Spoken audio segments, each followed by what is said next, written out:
Coming up, we've got the latest Microsoft smartwatch. We're going to take a look at the Archos smart home. We're very smart this week. We'll also review a 4K monitor, and I've got the newest Amazon Kindle. We're going to take a look at the Voyage. It's all coming up next. Time to watch before you buy.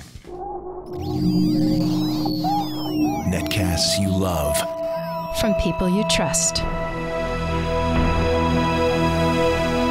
This is Twit. Bandwidth for Before You Buy is brought to you by Cashfly at CACHEFLY.com. Before You Buy is brought to you by Harry's. For guys who want a great shave experience for a fraction of what you're paying now, go to harrys.com. Get $5 off your first purchase by entering the code Before You Buy when you check out.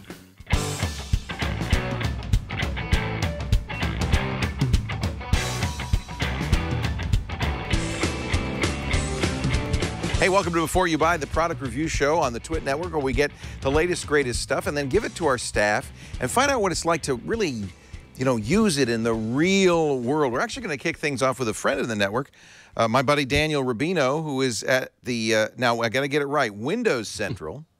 That's right. Yep. No more P. Nope. It's just windowscentral.com. But Daniel is an expert on Windows phones, all things Microsoft.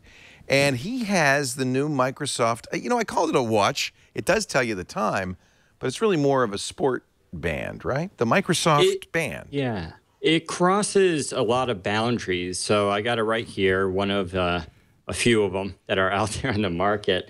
And it's definitely a device that's not quite a smartwatch, but not quite a fitness band. It's a little bit of everything. And I think because of that, it makes a real interesting device, at least from Microsoft. It looks funny, and I know Paul Thurrott has kind of complained, and I've read others, in fact, your review as well, that says you never really get used to having it on your wrist. Yeah, so I'm a little cautious on this because I think it's just like shoes. Some people find a pair of shoes comfortable. Some people don't find it comfortable. When it comes to this, it's a little larger than, say, your typical Fitbit. I'm a big Force user, and so I love using those kind of devices. I also wear a watch, so for me, having things on my wrist isn't a big deal. But yeah, some people have an issue with this and don't like the constriction. It also doesn't curve; it's straight.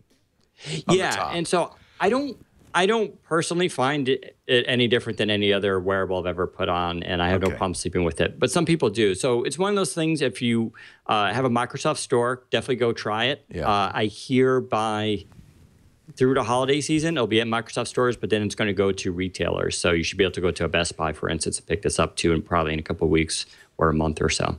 What does your girlfriend think? So she's like really small. She's about 5'3", like 110 pounds. She loves it. She actually thinks it's like one of all the technology I have, and I have a ton of it, she doesn't find any of that impressive. But this thing she really, really likes. Oh, interesting. Yeah. So, and she's tiny, and she has no problems wearing it and absolutely loves it, mostly because she can do her phone stuff without pulling the phone out from the pocket. So it's the functionality she really likes. Right. Tell me about that. What does it do? So it does do fitness stuff. So it has a heart rate monitor on board, which is optical, and that's sort of really interesting. But we're seeing that more. That's becoming more frequent these days with these fitness devices. It has GPS built in, which only comes on if you're going into run mode, and even then it's optional. So if you're going to run on a treadmill, you don't need to put it on and waste the battery. It has all sorts of smartphone functions, which work across the iPhone, Android, and Windows Phone. So you can see incoming calls, you can see email, text messages, you can see the current weather. You can, if you're using Windows Phone, you can invoke Cortana directly through it and even like dictate a text message, for instance. And so it does, and probably one of the more unique things, it has a UV sensor, which is kind of interesting. So it has a little light sensor on top, and you can basically sample the sunlight, and it'll tell you basically how intense the UV rays are and about what the average is you'll get sunburned. That's unique. Yeah, so I think it brings a lot of unique stuff to the market, at least this early stage. It also gets about 2 days battery life, which comes in around 36 hours. I wouldn't say it's actually 48 hours. But the good thing is it can charge to 80% in 30 minutes. So what I've been telling people is, and it makes sense, you just before you go in the shower, throw it on the charger. By the time you're done, you'll have your charge for the day with no issues. That's just about right, actually. Yeah, while you're getting ready in the morning and it's all charged up so you can wear it continuously. You wear it at night too. Right. So it has a sleep mode to it, which, it's once again, is common with these sort of trackers. It determines during the night, it'll measure your heart rate, will also determine how much you're moving. And then in the morning, it gives you a very detailed graph as far as your sleep goes. Now, I was a sleep technician for a few years in New York City. You were? So Wow. So I'm very familiar with sleep technology and the science behind it. And my own intuition so far of this is it's actually goes very well with what I think my sleep has been, in the sense that it detects when you're obviously moving around, but also deep sleep and light sleep. So it separates those two and then gives you a rating for it. And I had a pretty terrible night sleeping last night. I mean, I slept, but I didn't get my deep sleep that I needed, what's called stage 3 delta sleep. And I felt that way when I woke up. And when I looked at it, it actually said I had 0 deep sleep. Wow. So I was like, Fitbit doesn't quite go into that detail at all. So I've seen a number of these, and the problem is we, unlike you, don't have anything to judge it against. Sure. I've even used, there's a Sleep as Android phone software that you put on your bed, and it records you snoring and stuff. But all of these things give you graphs that you look at them and you go, I don't know, am I tired? I only had 4 hours of deep sleep. Is that enough? Too much? So you think, given your experience as a sleep technician, this is pretty accurate, pretty reliable? Yeah, I'm actually pretty impressed with it. It's going to be interesting to see how it goes over to the next few days. But I've been using about 3 or 4 nights now, and I generally like the results. Now, you still have to turn it on for the sleep mode. But from what I understand, Microsoft is going to have a fix out soon where it'll automatically detect basically when you're going to sleep and go into that mode automatically. I believe Fitbit can now do that as well. So that's sort of the next generation of this sleep stuff. But I do find the information it provides to be more detailed than what some of the other devices are out there on the market, especially because of the heart rate. Tell me about charging, because that really is a variable in all of these watches. Some of them, you have pogo pins, you have to put it in just the right place. Some are wireless charging, some have a docking station. How do you charge this? So it comes with a single cable. It's USB. It doesn't come with the little wall wart thing. So you either have to plug into a computer, or if you have one, you can plug it into that. And it's simply a magnetic charger. It reminds me very much of an Apple design where it just attaches to the bottom and it will clip on, and you don't need to press it. You can blindly do it, and it's got actually very strong magnets. And so it just attaches that way. But it is a proprietary solution. Correct. Yeah. They didn't use USB, from what I understand, because it's water resistant, but not waterproof. And in order to get that water resistant standard, I believe it's IP67, I think it is, you can't use like a USB type connection. So they have their own proprietary one. Can you take this in the shower? I wouldn't recommend it. They don't recommend immersing it in liquid. You could, to be honest, you could probably do it and you would survive. So if you forgot accidentally, I think it would be okay. But they don't recommend immersing it in liquid. But washing the dishes, out in the rain, running, obviously in sports, it'll be totally fine. Now, you can, because it's got Cortana, I would guess it works best with Windows Phone. But does it work with other phones? So all of these functions work across all the devices except for Cortana, because it's actually going through the phone for the Cortana system. So Cortana isn't on it. You just invoke it through the phone. And from what at least I understand, when it comes to iOS and Android, those services for Siri and Google Voice don't work through Bluetooth. It's sort of I don't think it's like open up for the APIs quite yet. But notifications work on everything iOS else and Android. works. Oh, that's cool. Yeah, and notifications, phone calls. Is it it's Bluetooth LE? What is the communications method? We're not 100% sure. I think it can do Bluetooth 4.0 LE, but at least I tested it on some Windows phones that don't have LE enabled, and it still worked. Regular Bluetooth then. Yeah, those were Windows phones, though, so perhaps Microsoft was doing some sort of shortcut themselves. Right. But yeah, so it should work across almost all devices that came out in the last year or two. So the pros and cons on this, and by the way, it's not available yet, but will be available soon at Microsoft stores. Is that right? Well, it's in some stores. You can actually so you could go and try it. Oh, yeah. Okay. Okay. Yeah. They should, at the very least, they'll have it out on display. There's 3 different sizes: small, medium, and large. You can use the sizing chart online, but I definitely recommend going into a store and you can actually try it on and see how it fits.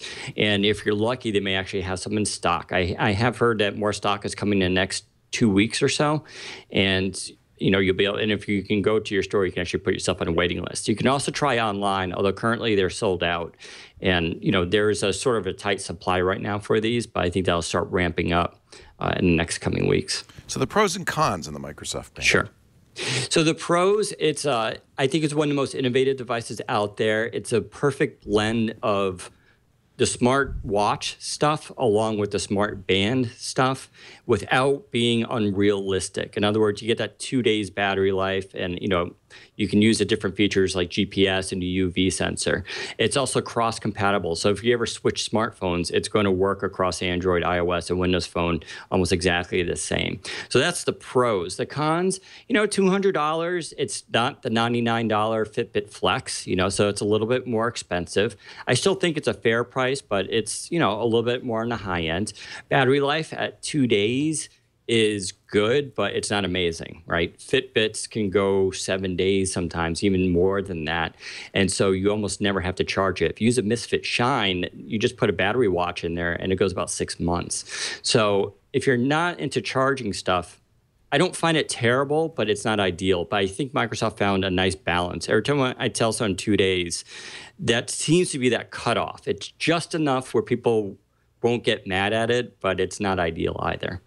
And it is fast charging, so it's not like you can, you have to charge it all day to get it to go 2 days, which is pretty. Exactly, yeah. How about the comfort? Is that a pro or a con? Is there? So, it depends. Some people will want something that just blends in, right? A Fitbit One is really tiny, and you can just clip it on your pocket. Some people like the bands that are very light, like the Jawbone Up. It just wraps around, you barely feel it. For this, I find it totally comfortable. It doesn't chafe. It doesn't bother me. It doesn't slide around. It's an adjustable clasp. So once you get your size right, you can actually tighten it during exercise and loosen it during casual wear. That's nice. And so you can find that perfect, neutral zone of what you find comfortable. But I do recommend people try to go to the store and put it on and see how they feel about it. Buy, try, don't buy. I say definitely buy, but this is obviously, this category of devices is very competitive, and there's a lot going on with it right now. Apple has their smartwatch coming out, but that's not till next year. So I think if you want something for the holiday season, and this is that perfect blend, I think, of smartwatch stuff with fitness, I think it's a good buy, just because the heart rate, the GPS, the UV sensor, and all the, it's got 10 sensors in it. It's a pretty incredible piece of technology. It's one of the few that has GPS in the watch, not relying on the GPS from the phone. Which means, of course, you can leave your phone at home and go for a run and just have this on, and it'll record the whole thing. So that's a beauty for them. Point. Yeah. Yep. Yeah. Very good. Thank you. Daniel Rubino, he's editor-in-chief at WindowsCentral.com, and a buy for the Microsoft Band. Thank you. Are you going to keep it on? Oh, yeah. Yeah. You fight with your girlfriend over who gets to keep it? Yeah, no, she's got one already herself. Good. So, yeah. That's great. No, we're definitely like it. Thank you, Daniel. No problem. Thank you. It's great to have you on. Next, we want to take a look at 4K is all the rage now, not only in television sets, but computer monitors. We gave Brian Burnett, our technical director, the new Philips Brilliance 4K monitor, 28 inches. Let's take a look. This is Brian Burnett from Before You Buy and Twit, and today I'm taking a look at the Philips Brilliance 4K Ultra HD display. The model number is 288P6. So this monitor comes in at a weight of about 11 pounds, and the stand is adjustable with about 5.9-inch height and a 25-degree tilt. There is a touchscreen menu buttons, and one of the nice benefits of this Philips monitor is a lot of ports. You've got your DVI, VGA, HDMI, MHL, and USB 3.0 ports. So this monitor is 28 inches, and since it's 4K, is running a resolution of 3840 by 2160, and it looks really nice. It also has built-in speakers, which, as far as monitor speakers go, aren't the worst, but they're definitely not going to replace your 2.1 setup that you might have for your desktop PC. The bezel around the edges of the monitor are nice, and it has a nice little silver trim for the Philips logo on the front. Now, to fully test the range of this monitor, I enlisted the help of my favorite gaming PC here at Twit, the Acer Predator. And the first thing I did was load up one of the GoPro's Hero 4 videos featuring 4K, and it looked really nice. The colors are pretty clear and vibrant. So GoPro's 4K video looked great, but what if I really wanted to stress this monitor with games? That's why I decided to play X-Wing. Okay, maybe a game that came out in 1998 isn't the best representation for this monitor, but still looked really good. But I did decide to play some Crysis, which couldn't run at the max 4K resolution, but still looked really good on this monitor. As for pros and cons, the number one pro is the display. The 4K resolution looks really nice, the color accuracy is pretty decent, and the second pro would be the stand. It does have a lot of adjustability, you can manipulate it how you like, and the final pro is lots of ports. You have a lot of options when using this monitor. As for cons, the list price of $799 is pretty expensive, but when looking on Amazon, I found it for $579, which is a lot more reasonable. And the second con would be the somewhat limited viewing angle. As for try, buy, or don't buy, if you can find this for under $700, the 4K, this is a really nice 4K display, and I give it a buy. But if you're not planning on getting a 4K display, be sure not to look at one of these in person because you might just get hooked. This has been Brian Burnett for Before You Buy. Thanks for watching. Hey, not bad. $580. I spent, I didn't want to think what I spent on my 4K monitor. So a definite buy from Brian Burnett, who runs our equipment over here, our technical director, we call him for the show. There he is waving at you. All right, coming up next, how smart is your home? Shannon Moore Snubs is going to try out the Archos smart home. Shannon? Hey everyone, I'm Shannon Morse from Before You Buy, and today I have the Archos Smart Home Starter Kit. So the MSRP on this is $249.99, so a whole whopping $250, and it includes this tablet, a couple of cameras, 2 movement tags, and 2 weather tags. So basically this kit is made to create IFTTT type programs that will alert you of any kind of changes that are happening in your household, whether that's movement or weather changes. The tablet, I'm sorry to say, has a terrible 7-inch screen. There are practically no viewing angles whatsoever. It's a 1024 by 600 pixel resolution, and it's running Jelly Bean, so kind of old school. Now it has 4 gigs of memory on the inside with 1 gig of RAM, but you can increase that memory size up to 64 gigs with a micro SD card slot, which is located on the side.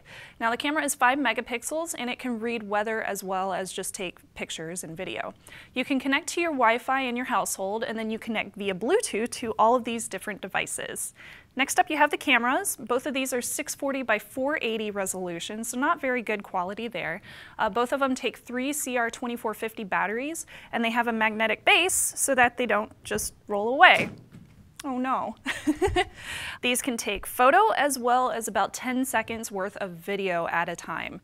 Next up, we have the movement and weather tags. Both of these take 1 CR2430 battery, and they are both Bluetooth, and they stick on to different places with a little sticker on the back. The movement tags are triggered whenever a door is opened, basically whenever it's taken away from the magnet, or whenever it's jostled. So if you stick it on the side of your monitor and somebody steals your monitor, they're jostling it, so it would trigger it. The weather tags are triggered by any humidity changes or temperature changes. So you could set an IFTTT program to say if it decreases under 70 degrees Fahrenheit, then take a picture or something like that. But there's kind of a flawed design with this entire idea. You can't take the tablet anywhere. It always has to be plugged in, it always has to be turned on, and in range of all of the devices that are connected to it. So it basically works as a central hub. And speaking of which, another flawed problem with this is you can't do any kind of live monitoring and there's no live recording. So if you want to just check in on your cats or something, you can't really do that. You would have to take a picture or record video. And you can only set up those IFTTT-like rules to trigger these cameras. But on the other side, rules are really easy to set up in the actual program. They all worked very well, but they were really, really slow to update. So anytime I opened a door, it took a couple of minutes to actually see the pictures show up on the program. Setup is very easy on both the tablet and other Android devices with a free Android app, but it sometimes couldn't connect. And one time I found the Android app on my Nexus 5 actually just crashed on me. And if this thing is turned off, it's not going to connect at all if you're away from your household. So, the pros of this. It is a very easy setup. It's really inexpensive, to tell the truth, when you're coming to a smart home kit, and there's practically no installation. You just plug this guy in and you stick these wherever you want to. So you can use this in a rental, which is great. On the con side though, there's no live monitoring, which I really, really want, and I want at an inexpensive price. And the tablet is not mobile, so why would I use it? I can't even take this from my bedroom downstairs or else it's gonna shut off on me because I'll have to unplug it. And it's very, very slow to update. I hate waiting for several minutes just to see a 10-second video of my cats at home. So would I buy, try, or don't buy this? I'm gonna give it a don't buy. I think they need to switch this out and just put in a nice little hub device, not necessarily a tablet, and then stick with upgrading the Android and iOS app. Makes those better and keep them free.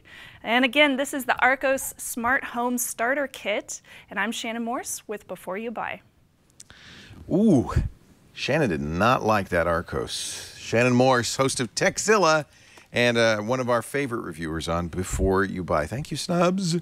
Chad Johnson's here, the old redhead, and headphones are us. We, you know, what is it about headphones? First of all, there are a lot of them, and we love reviewing them. It's kind of fun. Yeah, and these are kind of nice. These are from Sony. Sony makes good stuff. Sony makes some good stuff, and they also all seem to kind of have like a good theme. Sony does. I don't know why. Well, I know why. Is because they have a product line that is kind of all together. So, you know, they have their Z Phone product line and stuff like that. This is in the MDR product line. Yeah, sort of like that, exactly. Yeah. And so all their products kind of have this nice sort of new finish, you know, it looks slick, pretty. yeah, very pretty stuff. So these are wireless headphones. See, I like that already. No wires. Really good. Bluetooth technology, so most, if not all, phones nowadays can connect with these. It also uses NFC, and Sony has really gone in on NFC. They use it for pairing, right? Adore NFC. Yeah. And so their NFC stuff is just really nice. And so this can work with any Android phone. Of course, iOS right now is still not quite there. So you just tap it to the phone? Do I have to turn on NFC, or how do I? Yeah, your phone definitely needs I have NFC turned on. Yeah, just tap it to the... Just tap it to the phone and it'll see it? It should oh, it did. Message pops up. Are you sure you want to pair the Bluetooth device? Yes. You hit yes. And now I could send you music. Sure, yeah. It was that easy. And or maybe I can even, here, let me see if I can start, here, go back to, I'm just going to see if I can start a command by hitting the phone button. Can you do something on my phone? Go ahead. I might be able to hit the phone button. Depends here. I don't know where we are and what menu or what. So what kind of music, is it A2DP? Is that the... Now, yeah, so that's the protocol. Okay. It also says on the box that you can use AAC for high quality sound, even wirelessly. AAC. Which I thought that it was all going through A2DP, just like you're talking about, which is that high quality Bluetooth. It's the stereo spectrum. Bluetooth. Yeah, exactly. Not for Bluetooth. Not the phones. phone Bluetooth. Yeah, exactly. But it says compatible with AAC high quality audio. I think that's a new profile. I think this is very new. This is very new. So this is top of the line, you know, newest specs. You want that because Bluetooth can really sound bad if you don't have. Yeah. It'll sound like a phone call. Right. It'll sound really horrible. Well, that's the easiest pairing I've ever done. I can't believe I'm paired to you. Yeah. I didn't have a number. I just tapped it. Now, of course, it's not that easy on iOS, which I was using an iOS phone. Okay. But it's the normal process. You put it in pairing mode. You go look in your Bluetooth settings. You still have to do that. Yeah. Because they don't have NFC. Because I don't have NFC. Right. Yet. So that's what that's how I used it. Now, is it on the ears? It looks like it's on. It's on the ears. This is not an over-the-ear headphone. Okay. It does rest on the ears. There are leather sort of ear cups, here, and they look pretty comfy. They are. I wore it easily for about 2 hours. Your ears. I'm not a big fan of on-the-ear cups because my ears bend after a while. I like them over. I like them in. over or in, exactly, because the cartilage of my ear I don't want pressed or moved. But some people love these. But yes, so that's your preference, but I didn't have any problem with the padding. This is a nice leather inside right here. Yeah. These are 30 millimeter drivers. On the sides, you have a whole bunch of different buttons. You have volume up and down, which this is independent from your device volume. So the phone actually works, or the headset is, a little bit of an amp. It has your power, and then you have your multimedia buttons. These I had kind of an issue with because to play, you push it in, and there you can kind of. I'm trying to show off that it's raised. Hard to fight. You can't see it because it's on your ear. Yeah, so you push it in to play and pause, and then you push it up. You actually slide the whole device up to go back or forward. Oh, okay. So there's a little tactile situation there going on. But I constantly, it felt like no matter how much time passed, I would always think that I would push it in basically to activate it and then want to move it. Oh, okay. It was just a little confusing to me, this whole button setup. But it does work, so you can, play. You can see what they're trying to do. They want to do it by touch. Yes, exactly. You can't see. And yeah, exactly. Yeah. On the other side, you have noise canceling. This is these are noise canceling. These are noise canceling. Now you can't. Most planes you can't wear Bluetooth headphones on a plane. Yes, you're right. Actually, I hadn't quite thought of that. Just want to point out, follow the rules in I hadn't quite thought of that. So yes, so it does have noise canceling. I have not been on a plane in the past week that I've had these, but. We have something very similar to that. A train? A server room. Oh, yes. So we went to the server room, and I spent a few minutes in there. How was it? And it was fine. You can still hear a small amount of white noise coming through. It's obviously active, so when someone talks to you, there's the slight hint that it's like sort of robotic, like it's filtering something. Very, very subtle. But it cancels out noise, and I have a feeling that this noise canceling is specifically tuned to what you would experience on an airplane. Right. Because I could still hear some stuff coming through, but I bet a server room sounds a lot different than an airplane, and they can only filter out so many frequencies. Right. So that worked just fine. And then on the other side, there's a button for your phone. So if you have Siri, you can use that. If you're using Google Commands, you can use that as well for that button. The battery life lasted very long. Oh, good. Yeah, it was like 3 days that I got. They claim 25 hours of listening with noise canceling on. Wow. So yeah, in normal use, I easily got through 3 days before, of just listening, setting it off to the side before I needed to charge them up. And it does, obviously have a mic so you can take calls and stuff like that. So you can wear that I guess you can't wear it in the car. Yeah, it's actually, I did because I was on a call and my phone, is my phone's fault, doesn't do a very good job of transferring Bluetooth while in the call. How's the mic? Is that pretty good? It's fine. No one was like, "What are you on? Where are you calling me from?" So yeah, normal mic quality. It doesn't have a boom. It is in the cup, but normal mic quality. And is it a USB charger? How do you charge it? It is micro USB charger, just for that. It takes about 4.5 hours to charge them up. Also, I'd say they're really light for a headphone. They're not all that heavy, especially compared to. Do you have the Bose? I do. They feel those are heavier. Those are much heavier. Yeah. Now these are pressing though. There's a lot of pressure. There is pressure on my ears. And I feel like their profile is a little bit kind of wide. It does look sort of like the 70s headset. But yeah. Other than that, let me think. Pros and cons. Yeah, let me look at my notes and make sure there's nothing else. Yep, nothing. So pros, NFC, that wireless. Love that. You saw how quickly that worked. That was if you have an Android phone, that's a really, really nice thing. I like that you can take phone calls on these as well as listen to music, and the long battery life in the pros. For the cons, I had an issue with these media buttons. I just didn't love them all that much. And these don't fold. They're always like this, and they don't give you a carrying case or anything like that. This is just all you get in the box. And there's no way to go wired with it? It doesn't have a jack? It doesn't have a jack. It's wireless so it's or always nothing? wireless. Okay. Yes, absolutely. Price? $129.99. Well, that's a good price. Yes, these are much less expensive for a noise-canceling headphone than half the the Bose. Bose. Yes.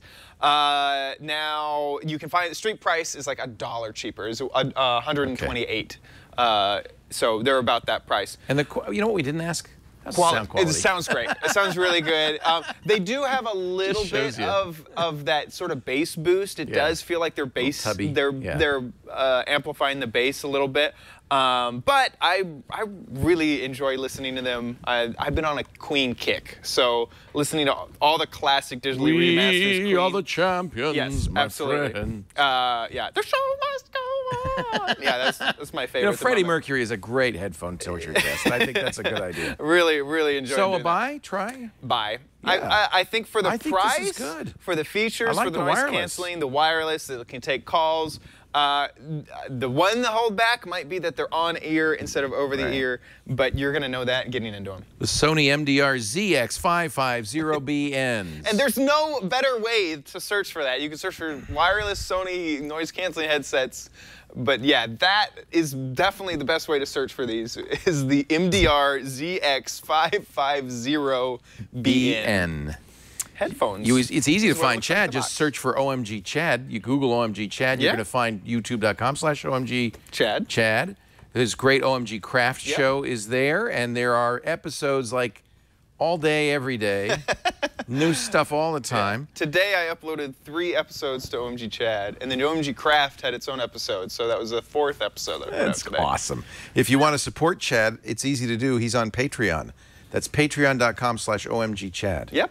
And you got over the 1,000, but I think we need to get more. You know what I didn't realize is I have this pledge that I will make a sandwich and eat it if you donate more than $1. And I thought I could just do that once. People are saying every person. That's 1,207 sandwiches. No, every person who donates more than $1. So we have over 200 patrons. So I might have to eat like sandwiches for days. 200 sandwiches. Sandwiches for years. He's gonna be OMG fat.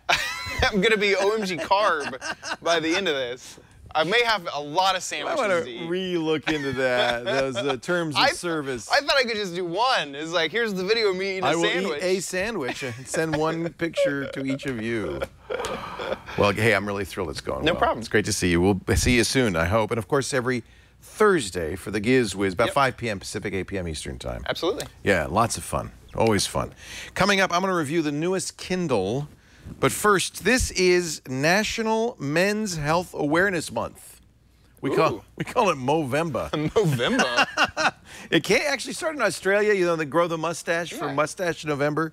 Now it's just, I don't know what it is. No it's, shave Movember? No, well, see, but see, that's the problem. That's the problem, because we got your Harry Shave Kit here.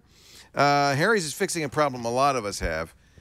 In fact, it's like a standard, you say, give away the razor, make it up on the blades. It's like a standard expression. Everybody understands that all these companies are selling cheap razors and then reaming you on the price of blades. $4 a blade.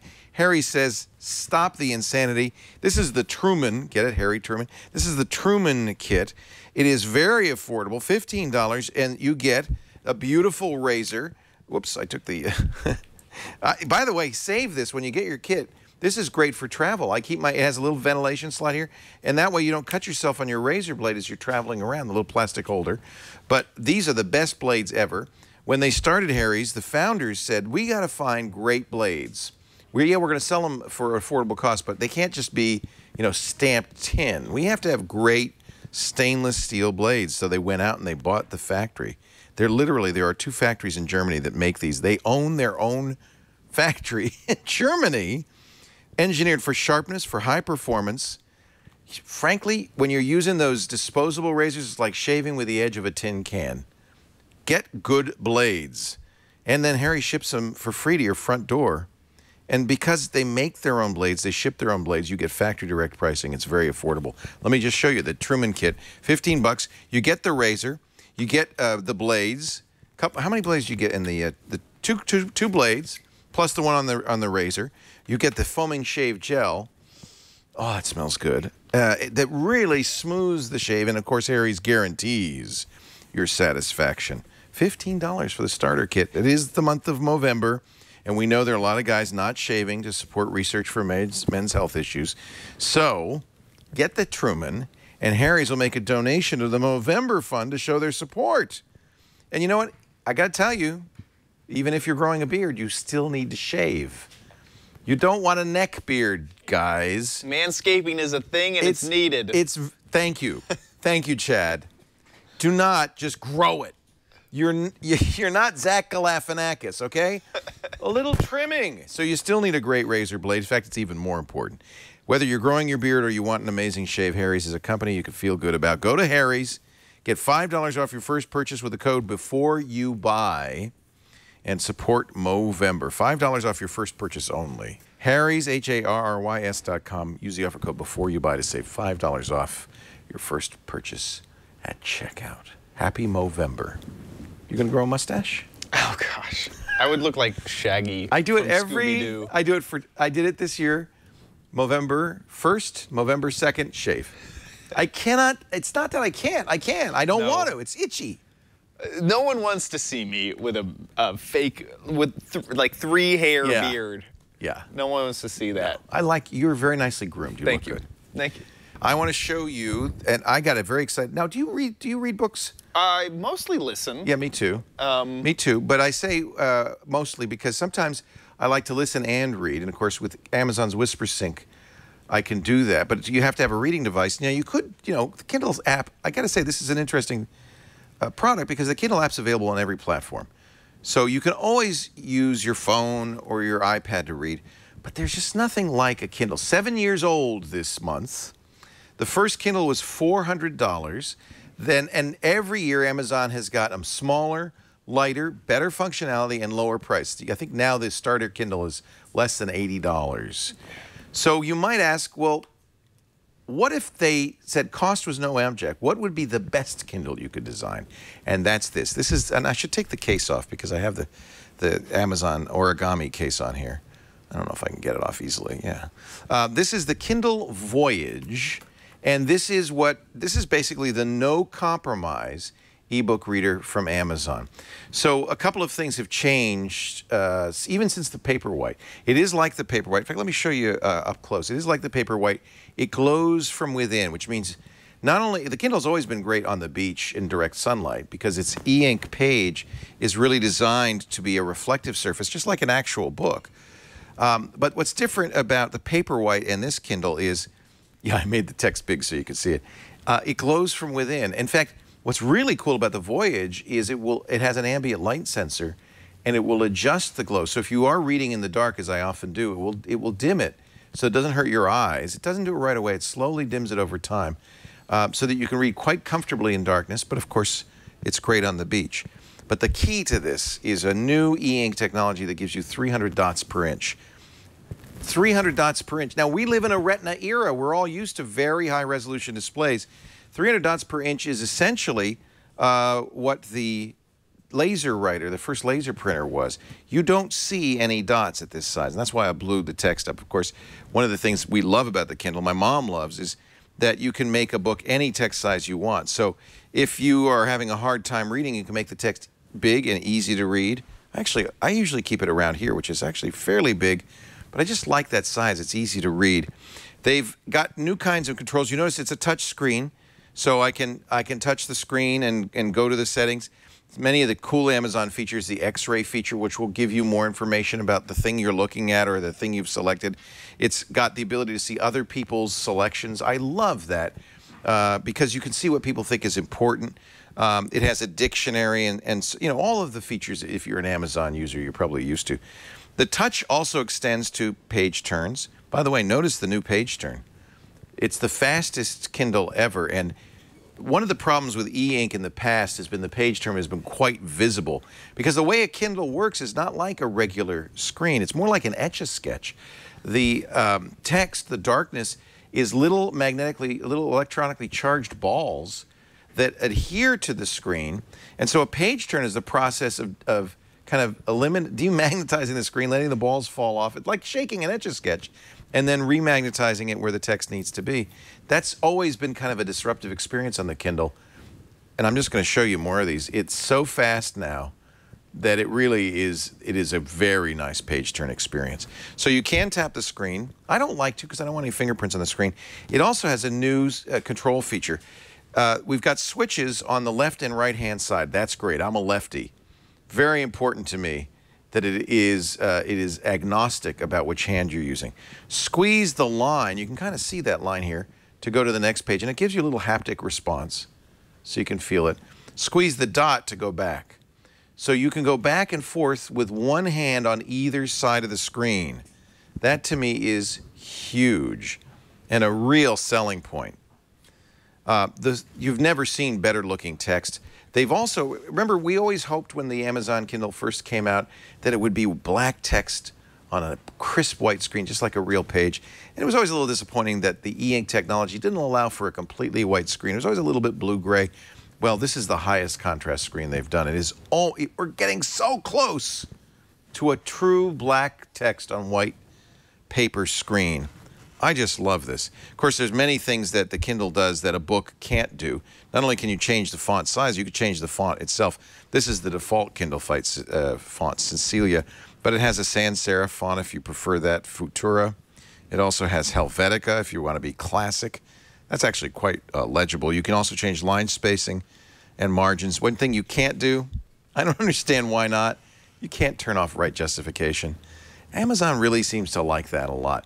Now, at this size, it's not too bad because the text is fairly well kerned. You know, the spacing is fairly good. But when you probably noticed it when I had big text, that you just see these clumps in between words because they're trying to right justify it. You don't need to. Can you stop doing that?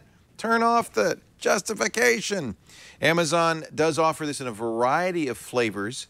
The full price one, which ends up being, I think, $250, $269, includes 3G, so you can download when you're on the way to the airport or wherever, plus Wi-Fi and no ads. But you can get the price down all the way to $200 if you accept the ads and you take out the 3G capability. And most of you will probably do that, mostly because the ads are very unobtrusive. They're only on the front screen. In fact, frankly, I prefer the ads on the front screen to the really weird pattern that's on the front screen when you don't have ads. Here, I'll turn it off and on. You can see it. There we go. Oh, actually, that's not so bad. It's been in other ugly ones. This would be an ad now. And so the ads are not while you're reading a book. They're fairly unobtrusive. I never thought the ads, but you don't save a huge amount of money eliminating the ads, only $20. I think this is the best Kindle ever. The pros, of course, you see 321 people have highlighted that sentence. God only knows why, but that might be something you'd like to pay attention to. This is an Agatha Christie novel. You ever read And Then There Were None? No. Ooh, good. Sounds like a good stuff. Yeah, it's a nursery horror rhyme. movie or song. It is kind of. They all get killed at the end. Oh God. I don't think that's a spoiler. Yeah, it looks like on the front page there. It's a little bit. The news, yeah, does the news give it a giveaway? A little foreshadowing. Yeah. I just really think it's in every way they've improved the Kindle. High resolution means it's easy to read. The backlit screen is great at night, and I love it that it dims so it doesn't blind me. Of course, as all Kindles, it's great on the beach or in the bright sunlight because it's a reflective surface. All these features, the X-ray, the ability to, change the brightness settings, all of this is just fantastic. By the way, you can turn off that auto brightness and just set your brightness for whatever you want, depending on the room you're in. It is a fabulous device. The only con is really the price. You can get a Kindle for $79. This is at its cheapest, $199. But if you're serious about e-readers, if you're serious about reading, that is a great price. 4 gigs of storage on this, but the 3 gigs free, that's plenty. Remember, these are text. So in a world where War and Peace is only 2 megabytes, having 3 gigabytes is more than enough. That's a lot of books. I like to read programming books on the Kindle. There's some things that I need text for and I want to read on the screen. I like to have the programming book to the side while I'm programming on the screen. I really think they've done a nice job. This is a definite buy if you can get over that hump of the price. Very nice job from Amazon on the Kindle. And yes, no, you don't get the case. That's another, what, $50 or $60 for the, there are a variety of cases available for these. I like to keep it in a little bit of a case. This is the origami case, which has a very cryptic and hard to understand system for creating a stand out of it. I'm sure something like, there you go. It worked. The Kindle Voyage, a definite buy. Hey, thank you, Chad Johnson. It's great to see you. Thanks to Shannon Morse, Brian Burnett, and, of course, Daniel Rubino from Windows Central. Thanks to all of you for watching. We do Before You Buy right after Security Now. That's Tuesday afternoons on the TWiT network. Stop by. It's usually around 3:30 Pacific, 6:30 Eastern time. But if you can't make it live, don't worry. We've always got on-demand versions. You can get the full show at twit.tv/BYB. But you can also go to YouTube, youtube.com/beforeyoubuy, to not only get the full show, but also each individual review so that you can share it with friends if they're interested, for instance, in a Kindle. You can just say, hey, here's a quick review of the Kindle. You can email us, byb@twit.tv. We'd love to hear your ideas for future shows. I did just get today, this is the latest Moto phone. I couldn't get a Nexus 6 because they sold out so fast. So I went to Verizon. They've just put on sale the Droid Turbo, which is essentially a Moto X with a giant battery and a 21 megapixel camera, plus a QHD screen. I will have a review for you next week of this, as well as the new iPad, which we still haven't gotten around to reviewing. We've got a lot to do. But do email us if there's stuff we've left out, byb@twit.tv. And I know Jason Howell ordered and has got his order through on a Nexus 6, so we'll have a review of that for you when that comes out in a few weeks. Thanks for being here. And remember, you gotta watch before you buy. We'll see you next time.